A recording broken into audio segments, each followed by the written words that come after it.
مذہب کا حقیقی کنسرن ہے کیا، یعنی وہ کیا مسئلہ ہے جس کو وہ اپنے لیے بنیادی موضوع بنانا چاہتا ہے۔ ہر جگہ سے آپ کو ایک ہی جواب ملے گا، اور وہ یہ ہے کہ وہ آپ کو اخلاقی لحاظ سے پاکیزہ دیکھنا چاہتا ہے۔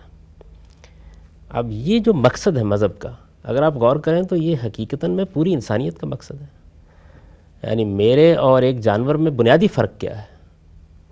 بنیادی فرق یہ ہے کہ میں ایک عقلی اور اخلاقی وجود ہوں، یعنی میں چیزوں کے بارے میں رائے قائم کرتا ہوں، ان کے متعلق سوچتا ہوں اور سوال کرتا ہوں، اس کا جواب چاہتا ہوں، اپنی ابتدا جاننا چاہتا ہوں، اپنی انتہا جاننا چاہتا ہوں، اپنے وجود کی غایت اور مقصد کو پہچاننا چاہتا ہوں۔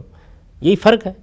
اچھا، اسی طریقے سے میرے اندر ایک خیر اور شر کا شعور ہے، میں کسی چیز کو برا کہتا ہوں، کسی کو اچھا کہتا ہوں، اور اچھائی اور برائی کے ایک عام تصور کے تحت میں بہت سی چیزوں کے بارے میں روزمرہ فیصلے کرتا ہوں۔ میرا اصلی شرف یہی ہے۔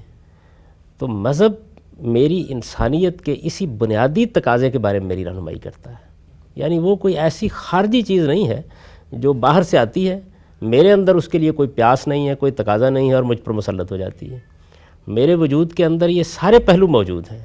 میں اپنی عام زندگی میں اگر کوئی مذہبی آدمی نہ بھی ہوں تو چیزوں کے بارے میں فیصلہ کروں گا کہ یہ ماننے کی ہے، یہ نہیں ماننے کی ہے، اس کے بارے میں مجھے یہ رائے قائم کرنی ہے، اس کے بارے میں ایک دوسری رائے قائم کرنی ہے۔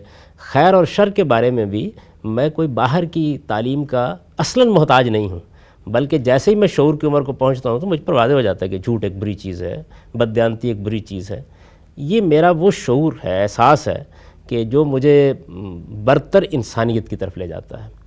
اس وجہ سے انسان کو اگر آپ اس کی پوری تاریخ کی روشنی میں رکھ کے دیکھیں اور ایک لفظ میں یہ جاننا چاہیں کہ اس کے سفر کی منزل کیا ہے، تو آپ یہ کہہ سکتے ہیں کہ تہذیب نفس ہے۔ یعنی میں اپنی تہذیب کرنا چاہتا ہوں، اپنے آپ کو ہر پہلو سے بہتر بنانا چاہتا ہوں، اور یہ میرے اندر موجود ہے۔ یعنی اگر کوئی شر ہے تو میں اس پر قابو پا کے خیر کو نمایاں کرنا چاہتا ہوں، اگر کسی چیز کے بارے میں میرے ہاں کوئی اوہام ہے تو میں ان سے نجات پا کے حقیقت کو دریافت کرنا چاہتا ہوں۔ میرا عقلی اور اخلاقی وجود ان دونوں پہلوؤں سے میرے اندر سے یہ تقاضا کرتا ہے کہ میں اپنی تہذیب کروں۔ مذہب کا مقصد بھی یہی ہے، وہ ہماری تہذیب کرنا چاہتا ہے۔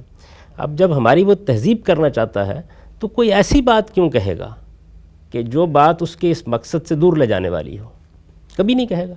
جب بھی گفتگو کرے گا، ایک فلسفی اور حکیم بھی گفتگو کرے گا، ایک مسلم بھی گفتگو کرے گا، یا کوئی پیغمبر بھی گفتگو کرے گا، تو وہ اصل میں اسی چیز کو موضوع بنائے گا کہ تہذیب کیسے ہوتی ہے، تہذیب کے راستے کی رکاوٹیں کیا ہیں، ان کا وہ جائزہ لے گا۔ تو مذہب میں جتنے احکام ہم کو دیے گئے ہیں، اصل میں ان کا مقصود یہی ہے۔